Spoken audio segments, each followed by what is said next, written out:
शेनगाव तालुक्यातील वेलतुरा गावामध्ये रात्री 2 गटात राडा झाला होता। खरं तर हा राडा एका धार्मिक मिरवणुकीच्या कारणावरून झाल्याची माहिती आता आपल्याला येथील ग्रामस्थांनी सांगितले।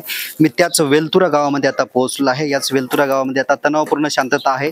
पोलिसांचा मोठा बंदोबस्त या ठिकाणी लावलेला आहे। तर वरिष्ठ अधिकारी हळूहळू आता या गावामध्ये दाखल झालेले आहेत। दाखल झालेले याच परिसरातले उपविभागाचे केंद्रे सर असतील, त्याचबरोबर या पोलीस स्टेशनचे PI श्री मस्के सर असतील, हेही या ठिकाणी दाखल झालेले आहेत। हळूहळू जे आहे ते या गावामध्ये आता पोलीस अधिकारी जे आहेत ते दाखल व्हायला, तर गावात पूर्णतः शांतता आहे। अधिकारी जे आहेत ते चर्चा करतायत। आताच या गावातील दोन्ही गटातील जे आहेत ते सर्वांची जे आहे ते शांतता समितीची बैठक पार पडणार आहे। बैठकीलाही ग्रामस्थ या ग्रामपंचायतच्या सभागृहामध्ये दाखल होत आहेत। खरं तर हा राडा नेमका जो आहे तो खरं तर या अगोदरही काही किरकोळ घटना घडल्या होत्या। त्यानंतर जे आहे तो रात्रीचा राडा जो आहे तो मोठा झालेला आहे।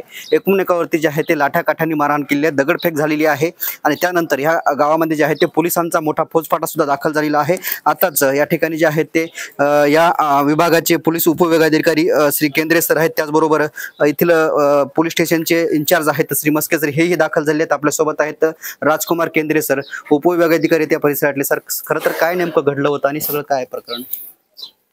शेनगाव पोलिसांच्या अंतर्गत वेलतुरा म्हणून गाव आहे। वेलतुरा गावामध्ये मराठा आणि वंजारी असे 2 समाज असतात आणि इतरही समाज आहेत। पण वंजारी समाजाची काल 8व्या दिवसाच्या मिरवणूक, देवी विसर्जनची मिरवणूक चालू होती। 6 वाजता मिरवणूक चालू झाली होती, पण 8च्या दरम्यान हनुमान मंदिराजवळ मिरवणूक आल्यानंतर ते गाणे लावण्याच्या कारणावरून मराठा समाजाच्या मुलांनी थोडंसं अग्रेसिव्ह भूमिका घेऊन दगडफेक केलेली आहे। त्याच्यामध्ये किरकोळ जखमी आहेत। जे जखमी आहेत ते दवाखान्यात उपचार चालू आहेत आणि असे शेनगाव पोलिसांना 2 परस्पर गुन्हे दाखल झालेले आहेत। 2 गुन्ह्यामध्ये 5-25 आरोपी झालेले आहेत। त्यामध्ये काही आरोपी अटक झालेले आहेत, काही आरोपी आता अटक करत आहोत। गावामध्ये आता शांतता कमिटीची मीटिंग घेऊन गावामध्ये पूर्णपणे शांतता आहे, काही अडचण नाही। सर, खरं तर तक्रारी जी आहेत ते दोन्ही गटाकडून आल्यात की एकाच गटाकडून तक्रार? दोन्ही गटाकडून आलेल्या तक्रारी। खरं तर सर, सोशल मीडियावरती एक संदेश फिरतो की ह्यापूर्वीच इथले पोलीस स्टेशनचे जे इंचार्ज आहेत त्यांना पूर्वकल्पना दिली होती, मात्र त्यांनी याच्यावर दुर्लक्ष केल्याचा आरोप जे आहे ते इथली सोशल मीडिया करते। तुम्हाला काय तथ्य आहे याच्यामध्ये? नाही, हे आहे चुकीचं आहे, असं काही नाही। जर पूर्वकल्पना मिळाली तर नक्कीच बंदोबस्त वाढवला असता।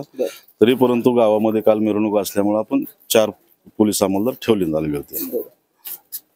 खरं तर आता गावामध्ये जे आहे ते शांतता आहे आणि पोलिसांनी आव्हान सर्व जनतेला केलं की कोणीही अफवावरती विश्वास ठेवू नये, सोशल मीडियावरती विश्वास ठेवू नये। जे काय असेल ते श्रीकृष्ण कोकाटे पोलीस अधीक्षक आहेत, यांनीही आवाहन केलं की कोणाची काही समस्या असेल तर स्वतः माझ्याशी संपर्क असावा, मात्र कोणीही अफवावर विश्वास ठेवू नसल्याचं पोलिसांच्या वतीने सांगण्यात येत आहे। कॅमेरामॅन ज्ञानेश्वर वानखेडेसह मी रमेश चेंडके, TV9 मराठी, वेलतुरा, शेनगाव, हिंगोली।